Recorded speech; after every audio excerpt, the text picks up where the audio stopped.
Hello and welcome to Ask Aphrodite, the podcast where we answer your questions about life, the universe, and parenting. Hello, my name's Aphrodite. Hello. That was also me testing the mic. We've tested the mics. I know, but the mics are tested. Needed to retest it. Have we not learned anything about your inability to understand the way this technology works? But I just needed to retest it. So it was both. I thought it was quite clever. It was a swift jump in with a hello and testing on the mic. But okay. Who are you? What we do what we're supposed to do. Hello, I'm Julie. Hi, Julie. Like I said, this is a podcast where we take all the questions you sent to us over the last couple of weeks and try to answer them, sometimes with coughs in between. Oh, wow. I love how you did that this time. Well, that's I've been keeping reason. mine suppressed.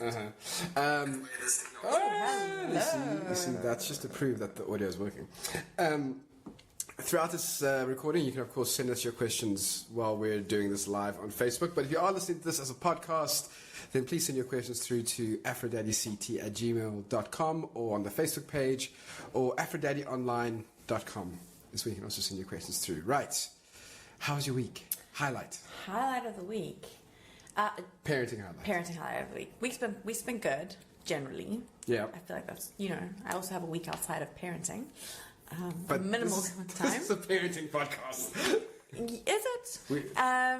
So, highlight of the week. It's actually like a weird thing to say that this was a highlight because our kids were actually being naughty at the time, but it was so cute.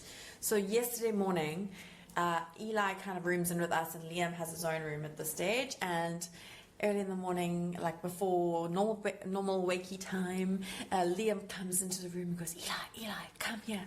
Eli goes, okay, Liam, coming, and hops off the bed, and off they go. It's like 6 o'clock in the morning, and then I'm lying in bed listening to this, and I just hear rustle, rustle, rustle, opening up of the fridge door, and then like the freezer door, and where this is, I'll help you cut it. I'm like, oh, crumbs, what are they doing? They gone and fetched ice lollies that they knew we had in the freezer at 6 o'clock in the morning, and they sat having a little ice lolly feast while Mum and Dad were still in bed. And then, but it was also supposed to be hush-hush, except Eli comes in with the end part of his eyes like, look, Mummy, what I got from Liam. Very proud. So proud. It was really cute. Yeah. I think a highlight for me is the fact that Eli's been asking after me. Every day. Our youngest actually cares about where I'm going. Which with at first, great determination and many questions. It was very cute at first, and now it's exhausting because I just want to leave and get to work. I don't want to have to explain, Daddy, where are you going? Why I'm going to work, and where I'm going to work, and why do we have to earn money, and why do we have to get food, and why am I going to work with my friends? And no, I'm not going to work with my friends because all my friends have left me. You know, that kind of thing. He was very sad when I said that. No, Daddy doesn't work with his friends anymore. And then after you leave, it continues. So that was pretty cool. You ready for your first question? Oh, let's do it. Okay. My mother-in-law says I'll spoil my infant by holding him. Wait, we answered this question last time. Last week. Okay, let's just quickly recap. Question for you. Really? Do I really? Yes. Thanks. It's just the person who literally just puts a bum on a chair and then does nothing else. Quite a job. You're very good at critiquing what I'm doing. Yeah. I want to answer this question because it's a good one, and I've actually seen it come up a couple of times. So, my mother-in-law says I'll spoil my infant by holding him too much. Is that true? No. That's the answer. No, you won't spoil your child. You can't hold your child too much. Yes. You can't spoil someone with human affection. That just feels like that's the thing like sadists would say, like, don't love them too much. They'll turn into they'll turn to people with feelings and emotions, and they'll care about the world. They'll act like a human being with appropriate responses to comfort. Exactly. Yeah, I mean, you're only his mother. You're only your child's mother. I mean, why would you want to show your child compassion? Totally. And also, they only wanted for such a short period of time. I'm already seeing that now. We used to get automatic hugs and kisses, like we could just ask them on demand. And now our 4-year-old, inserts his opinion into this process. Which is totally fine. Which is totally fine because body autonomy is important. Very important. But we do miss the occasional hug and the kiss. I miss being able to just squish my nose into their necks, that little soft part, and then one slightly sweaty smell is actually kind of delicious. Oh yeah, that the dopamine receptors, Yeah. all the hormones in. Bing, bing, bing. Okay, next question. I can't get my husband more involved in caring for our 6-month-old son, and I want his help. What can I do? How did you get me Yeah, I was involved? about to say, I didn't really have this problem. Aw. I know, you're such a good dad. What can you do? Communicate that you need the help. And yeah, so Yeah, I think often we might assume that people can read our minds. yeah, there should be some mind reading that's No. possible. No, there's no mind reading. No mind reading's needed. I'm sorry, it's like, does this child need to eat and be bathed and have the basics done? Okay, but this Does it take rocket science to come but no, to that but conclusion? here's the thing. This is where we do dads a disservice, right? Because for like 9 months leading up to the baby's arrival, it's all about the mom. The mom's got this. The mom. Now all of a sudden you're supposed to like know when to help. Firstly, secondly, as a dad, I've literally had people that we know, like who are related to us, take our child out of my hands because they thought they could care for the baby better. They would never do that for a mom. So Well, I don't know about that, but yeah, I know well, people they're undermine much moms more all the time. Yeah, but they're much more likely to undermine a dad when it comes to caring for the child. Dads aren't told, "Hey, you've got this. Hey, you're important. Hey, you're needed." Often, I mean, that might not be the case here, but often that's the case. Yeah, So but- I think this is where the communication comes in, because this is what happens. I'm just okay. So I'm a dad. Will you listen to me? Telling you the dad's experience. I'll listen to you saying your experience, yes. Okay. Often it's a case of, well, she's got this. No one seems to care what I have to say about this, so I'm not going to be involved because I'm not needed. And since I'm not needed, I'm not going to put my hand up. If this mom is very clear and says, "I do need your help. You are important," then that's the first step. I mean, look, he might just be a rat bag and does not want to help. I'm not saying that's not potentially not the case, but let's assume that maybe he does want to help, but is completely overwhelmed, doesn't know where to start, doesn't feel like he's needed or important in this conversation in any way, shape, or form. Let's start from that assumption. Okay, and but work from why there. is it more important that he is asked for help rather than he putting some ownership on him to do the asking? To do the offering, do the offering. So put it this way. Let's say you walk into a room, right, of painters. Right, like wall painters. They're painting walls. Experts. I see where you're going with this analogy. I don't think it fits. Okay, I'll let so continue. you know that you can paint a wall, but you look at all these people and you go, "I'm going to get in the way. They clearly don't want me here.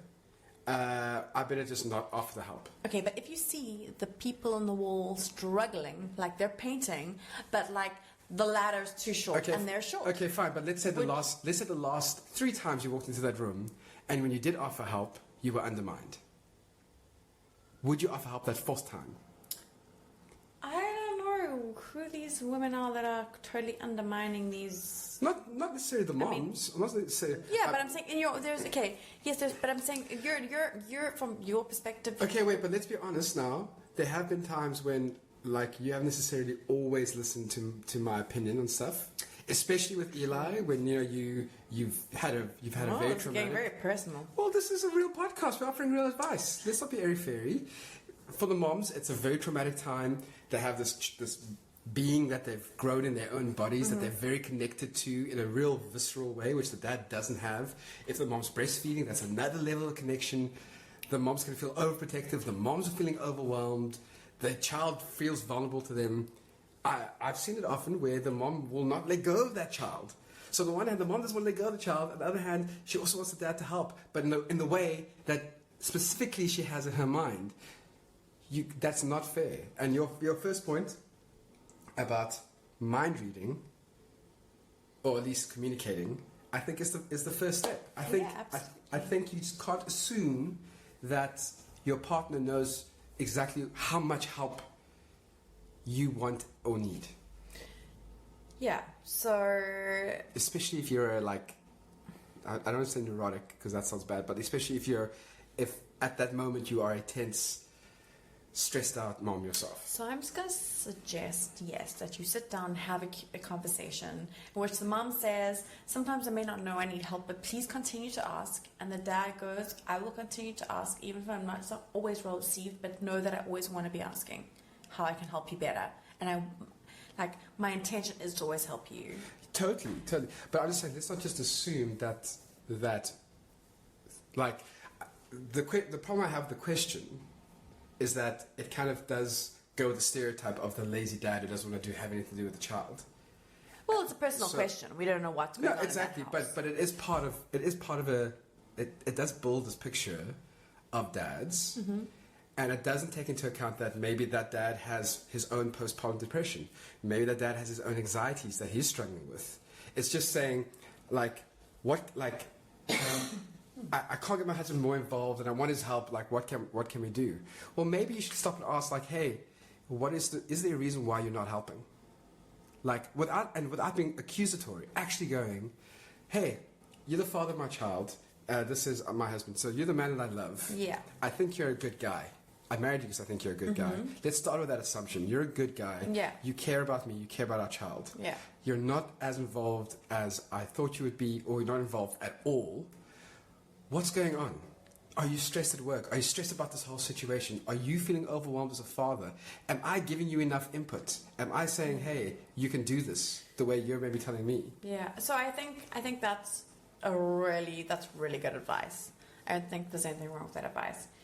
I think we just acknowledge that in those early months, it is a bit crazy, and you are coming from a place of sleep deprivation and just overwhelm on both sides, and that takes quite a kind of like it's an effort to know that you not effort. It's an effort to be empathetic when you're so tired. Yeah, and you're so scared. It's almost something like I could say, okay, going back, flip, like even bringing it back to in our own situation. Like, I wish I'd gone back and done, but in the heat of the moment, we were just it's difficult. It is difficult. But I think a big part of the problem is that we don't nearly talk about the mother's mental well-being. Like, we need to talk about especially new mom's mental health a lot more. Yeah. But we don't talk about father's mental health at all. There's zero conversation about the fact that dads can be incredibly overwhelmed. Fair point. And I think that's maybe the first point to go, wait a second. Is that the case? Because he could also just be a lazy ass, He right? could just be a lazy ass. In which case, it's like, this is the kind of things that you got to do. Let's divvy up the responsibilities. Totally. Bath time is yours, buddy. You don't need boobs for bath time. Yeah, totally. He could just be a lazy ass. But the thing is with dads, we start there. That is true. And we don't ever start with, hey, you're a bad wife. We would never say that. You would never say that to a new mom. You would never say, you're a bad mom and a bad wife. That's not the place you would start. Definitely not overtly, no. No, not overtly. Or at least we would try not to. Yeah. But with dads, we seem to go, okay, you're a rat bag. Now prove you're not a rat bag. As opposed to going, hey, maybe you're really struggling yourself. Maybe you've never seen a guy do this before. Like, there's a lot more examples for moms of how to be a caring parent than there are for dads. Totally true. So you should do something about that. If only. What are you thinking, like a YouTube channel, maybe? A Facebook page, a website? Maybe a podcast every now and then. Maybe a podcast every now and then. That's a great idea. Is it engaged fatherhood or engaged fatherhood? Engaged. Oh, we're so silly. Okay, so and onto a much more serious question. Yes. This is very important. Okay. We have to understand what's going on with this, okay? We have to take it seriously. Okay. It's profound, and it will affect a lot of people. Okay. Just what exactly is the allure of Thomas the Tank Engine? There are two there. Oh no, don't sing the song. Don't sing the song, don't what? you? Shunting trucks and hauling freight, red and green and brown and blue. They're the really useful crew. Always different roles to play around Tidmouth's shed or far away. Down the hill and round the bend, Thomas and his friends. Thomas, he's the cheeky. No, we're gonna stop. And then the neighbor above us just dropped as if he's like, listening. Shut up with Thomas. Okay, I don't understand Thomas the Tank Engine. Thomas the Tank Engine. It's freaking catchy, man. That little train gets up to a lot of mischief. Okay. Also, why do they need? Okay, so it's an many- island. yeah, it's a little island. It's a little island. There are so many train tracks there are a lot of train tracks. for a tiny island. They have a very, I mean, no roads. Can I just say Sandrail would do a lot to, impress, Yeah. to learn from these guys. So Also, sentient trains freak me out.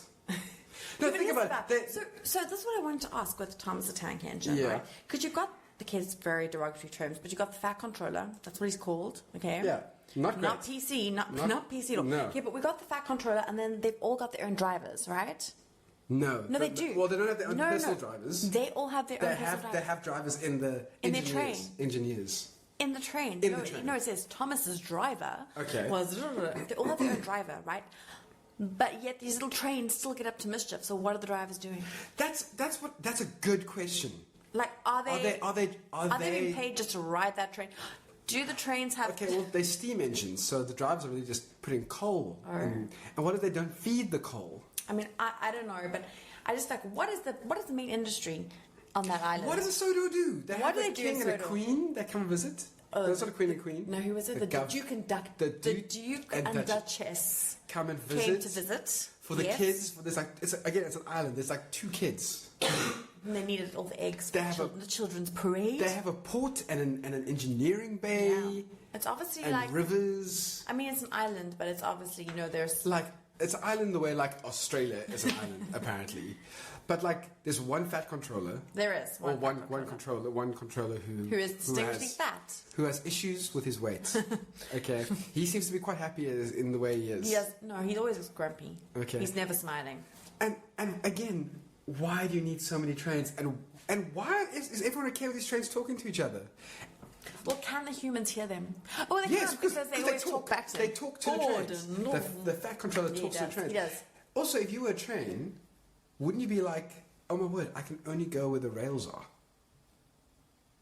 What do you mean? Like that's a limiting experience? That's all. That's what their life is. Wherever the human beings think about decide to put the mental rails health of the trains. I did not think about that. I don't think our children thought about it either. They laugh when Thomas derails off the track with the big snow that comes down because Gordon didn't listen. And of course, creaky cranky braking. And creaky cranky. So every what's it called? Crane. every crane. We just call it creaky cranky. Creaky crankies it's called now, creaky yeah. cranky. Okay, let's just hop off of Thomas because that was way too much airtime into those locomotives. Okay, what should I get a tattoo of? This is a mom who sent this question through. What should I get a tattoo of? That's a very open-ended question. Will you get a tattoo? You know what? It's not that A, I don't really have like a design that I've seen that I've absolutely loved, and B, I'm an absolute like sissy when it comes to needles. So I would not follow. No, not necessarily pain. Oh no, you are. No, but I've experienced pain a lot. Yeah, but you have the lowest pain threshold in the world. I do not. Julie. I do not. Julie. Okay. I'm sorry, but I feel like I've had enough to prove that I've dealt remarkably. What pain did you have? I didn't even cry in my C-section. I didn't even cry. Julie, you didn't feel the C-section because you had. I felt the giant needle go into my spine, and I was so still. Okay. I was so What was in that giant needle? It's the best drugs. Yeah, but the drugs wore off anyway. Okay, can I just... Okay, anyway, bottom line is I had to do some pretty... Anyway, I felt pretty kick-ass after that. But... I'm not a big fan of needles. Right. So the idea of having like tons of them like going into my skin at like high speed freaks me out a bit. Okay. Also, I'm not sure if would I love one design for the rest of my life. I don't know if I can commit to that. That's a big commitment. As your husband, I'm glad to know that you struggle with committing to one thing for the rest of your life. So I think also the question why I chose this question is because obviously I've always wanted a tattoo. Mm-hmm. But it's the same thing. It's like I've always wanted a tattoo that I know that I would immediately love. So I've been thinking about like getting the boys' birthdays tattooed on my arm. Yeah. And I've been thinking about Tiffany. Yes, she didn't feel her C-section at all. I was there. I engaged with her C-section more than she did. Okay, I saw them open my wife up and pull the baby out. So you'll get a chance to kick him this weekend on my behalf. Yeah, easy peasy. What, to kick you? No, C-sections are a piece of cake, man. Uh-huh. The thing is, I can say that because I've been in hospital more times than you have. I've gone And through I have surgeries. been empathetic to your surgery experiences. No, you haven't. Yes, I have. You weren't even around. Well, when you relay the stories of them... Well, that's because my stories are hectic. Okay. Anyway, different time. Tattoo. But I was never really like properly jazzed on those birthday tattoos. So I've been thinking about getting "Don't Panic" tattooed on my wrist. Right. And Neil Gaiman might approve. He's one of the guys who co-wrote "Don't Panic." He's one of the authors of that. You lost most of us on that. No, just you. Okay. Yeah. I mean, obviously... Can I just say that I've heard that on your wrist... Yeah. Sorry, he's pointing... To my wrist. To his wrist for the people who magically can't see this. Don't you know what this sound is? Yeah. On his wrist. I've heard that that's a really painful place for a tattoo. I can handle it. Like, that feels like it's right in your bone. Like, there's no fatty space for the needle to... Well, what is it going... Also, all your veins. What happens to your veins? Like, you've got a lot of veins in your wrist. It doesn't go that deep. It doesn't But your veins aren't that deep. Look at them. They're like No, popping but out I of mean, your skin. it doesn't go... It just doesn't go terrifying. that through your skin. It goes into the first layer of your skin. But Hitchhiker's Guide to the Galaxy is my favorite book of all time. That it is. And the main slogan of that is "Don't Panic." Yeah. And, I've had panic attacks in the past. Yeah. And it's just so cool. You are not convinced. I'm not convinced, but it's your body. So if you want to go and have "Don't Panic," what does it look like in a mirror? Does it look stupid? Like, what's "Don't Panic" backwards? Why would I look at it in a mirror? I'm not going to get it on my face. I can look at it just on my mirror. What if a pilot has to see it from... Can I just say, we haven't even had a glass of wine tonight. This is getting really silly. That is your one job, is to make sure we have wine. I'm sorry, it's end of the month. Yeah, that's true. Okay, before we go on to the next question, do you have a... You don't? I do. Oh, do you? I do. Okay. I do. And it's kind of like a gross one. Okay. But I am thinking of sort of, not gross, well, it'll freak you out a bit. Okay. I was gonna change it because right through this conversation, these flippin' mosquitoes have been biting me. It's really annoying. Okay, so here's my would you rather. Okay, would you rather sit in a bathtub filled with cockroaches? Oh no! For 2 hours. 2 hours of cockroaches. Just wait, or Nothing could be worse than that. nominate 4 teeth to be pulled out of your mouth without anesthetic. Okay, so I've already had 9 teeth removed. Yeah, but that was very much under anesthetic. Yeah, no. What I'm saying is, my first thought is I don't have that much teeth left. Okay. You have 4 teeth are going to be noticeable. Okay, should I have it down to 2? Does that feel like more real? Okay, because Sure, okay, maybe let me halve it down to 2 because I agree. 4 kind of sways it. Although that would give me a nice passion gap. Oh my gosh, Terrence, that is the most horrific thought. Horrific. Okay, good. Okay, it could be 2. It could be in the back. It doesn't have to. I wouldn't need my molars. Okay. How else I eat popcorn? Okay. So 2 teeth. 2 teeth. But with no anesthetic. With no anesthetic. Which for me, never mind the aesthetic component. It's the anesthetic component. The anesthetic component that I'd be worried about. Or 2 hours. 2 hours feels like maybe that's too short. Maybe we should make 12. I'm just changing the whole game now. Get 12 hours with the cockroaches. 12 hours of cockroaches. Okay, which means I won't be able to eat or drink for 12 hours. I can. Do you think I'm opening my mouth when I'm in a bath full of cockroaches? You can keep Wait, when you say bath full, how full? As in, am I submerged in cockroaches? No, actually can't. Actually can't. No, the last time you did this as well, you had a cockroach-related one, and it's just... Cockroaches are interesting for you because I want to know the depth to which your fear affects you. God, I can't actually think right now. Okay, so not like a full bath full, but enough that they're kind of... Are they in the house? No, there's nothing in the house, okay. But enough that they're kind of... They're definitely on you. Okay, so it's maybe 200 of them. Okay. Oh. No, you're wearing clothes. You're not naked. You're wearing clothes. You're wearing clothes. You're wearing. Can I? Yeah, of course they can. They can get places. 12 hours. Okay. No. Or 2 teeth pulled with no anesthetic, which probably would take a good 30 minutes. So what would you think? Oh, TikTok, TikTok. Julie, that is horrible. It is horrible. Sorry, I'm having a bit of a macabre moment. That is terrible. Those are two awful choices. I know, they really are bad. Could you do like a positive would you rather at some point? Do you know that's would possible? you rather eat chocolate ice cream or strawberry? Well, chocolate. Obviously, it's boring. No, you could. Can you think of a nice one next week or next time? Okay, I'll try. I can't promise. This one is terrible. These ones are really fun though. It's Okay, fun which one would you do? The cockroach? Yeah, obviously the cockroaches. I could zone. I'll be friends with the cockroaches at the end. They'd be like my little pets. I'd name them. I think I'd have to do the cockroaches because at least it's done after 12 hours. You're never going to get your teeth back. That's true. But we may not get your sanity back either. And I don't know what you'd be like after that experience. Oh, I'll be crawling. Oh, Julie. Oh. Okay. I'm sorry. I'm actually freaking out right now. He's left the seat. He just left. This is now the Julie podcast. So send me your interesting questions. Maybe this is a good strategy to kind of make the show my own. Freak out the main host and get That's not fair. I'm sorry. That's horrible. Why would you even? I can't. Like, it was a good day. I was having a good day, and then you brought that up. I'm sorry. Why would you even bring that up? Okay, but it's only a game. Yeah, but it's in my head now, Oh my God. and on the words on my skin. Okay. On my skin. Will you come close to the mic? No. Oh. Okay. Okay, last question. Moving on. Last what question. was that? Babe, that's not a cockroach. That's a kid's toy on the floor. Okay. He really hates cockroaches. Like, really. Okay. Okay. Last question. Oh, we've seen that one. No. What do you dislike but have no good reason for disliking? Ooh, that's a good one. What do you dislike but have no good reason for disliking? Huh. Have you got an answer to that? Most people.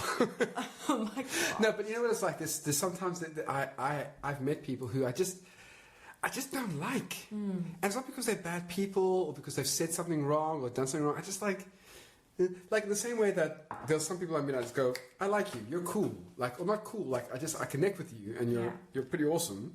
I can't quite explain what's cool about you or why I like you, but I do. There are other people who I meet, I'm just like, we're never going to be friends. You're fine. I just don't. I just don't like you. So Gem squash, also. yeah, no, I really like. I mean, I know it sounds like a bit of suck-uppy thing to say, but it takes a lot for me to not to like a person. Like my baseline is I like you, and then Well, okay, it doesn't have to be a person. It can be anything. yeah. So like mine would have to be coriander. You mean Danya? Or Danya, or cilantro. Cilantro. I don't know why I don't like it. Because I get It that tastes delicious. I know, and everyone says that, and I guess on that Philadelphia cream, the thing you do with the cream Danya cheese, and the cream cheese and the sweet chili sauce, and the sweet chili sauce. and salty crack. Oh, that's good. No, I get that people love it. That's like a heroin shot straight to my pleasure centers. But and it's not that I taste it and I'm like, it's not like tasting something Gross. But it just does not do it for me. Like, I feel, I don't know what the right word is for it. Like, not repulsed by it, but just like I don't like that. We found that one chip flavor that I don't that like. chip flavor you don't like. Dorito, isn't it Doritos? Was it Dorito brand? No, it wasn't Doritos. It was the Flanagan's basil pesto. Oh yeah, and cheese one that you basil hated, pesto. even though you love basil pesto. Okay, and cheese. So look, I have never found any chips that I don't like, and that was the first time I ever had a crunchy chip. Yeah, that should have been delicious, but was in fact awful. And it's such a pity that I was ambivalent about it, because otherwise I'd be buying them all the time, so that I could at least dominate the chips. I even like those vegetable chips. Those, yes, I'll eat those. The beetroot chips. Even though they kind of look sweet potato chips, taste like potpourri. It's still fine. It tastes like what, darling? Potpourri. Yeah, I think it's like potpourri or like. Well, I'm sorry. Potpourri. I'm sorry. Yeah, that's right. I'm a person of color, and I'm now talking to a colonialist. So. Oh no. No, that's fine. That's fine. Just push your language onto me. My people. I don't know if potpourri is my language. To be honest, I don't know where it comes from. My people are used to it. So. Oh, dang. Burn me tonight. Not language burn me. Language burn. I can't stop scratching I can see you got all those mosquitoes mozzies on. Not nice. Okay, cool. So we're gonna call it a night, guys. Thank you so much for listening. I think I've mortally offended Tiffany, so she's probably not going to come to Cape Town anymore. No, she's still coming to Cape Town. Okay. Thank you so much for listening. Listen, if you're listening to this on Facebook, please go and subscribe to the podcast. There's a link that's going to be on the Facebook page, or you can go to the website, which is www.afrodaddyonline.com. Thank you. All the previous podcasts are on there, as well as everything that I've written and all the videos that I've made as well, and a whole bunch of ways for you to get hold of me. Subscribe to the website and you'll get all the updates about that. And if you are listening to this podcast as a podcast, firstly, bless you. Thank you so much for doing that. Whenever you are listening to this, please go and rate the podcast, leave a good comment, because that means that other people can find it too. And that means we can also give other parents bad advice. Yes, adding our little bit to society. Making things just a little bit worse. Mentors give back. Hashtag mentors give back. Make things a little bit worse, one parent at a time. Thank you so much for listening. We will catch you whenever we catch you. Next week we definitely won't be recording a podcast next week, because we're going out. We are going out. Golden Circle, Incubus. I don't know which part of that sentence is the most exciting to me. Definitely Incubus. I think the going out is where I'm like, we're going out. Yeah, we're going out. Together. We still haven't got a babysitter organized though. What? We haven't got a babysitter organized. Did your mom say no? I didn't ask about Wednesday. Why? I asked about Saturday. I don't want to ask for Saturday and Wednesday. You I have can't. to nail both I can't do it. No, that's weird. That's weird. Like, hey, she's your mom. Can't we ask someone else? It's Wednesday. No. Okay. We have a week. We have a week to find another babysitter. Oh my gosh. Otherwise, I'll find someone else to go with. No. Bye, everyone.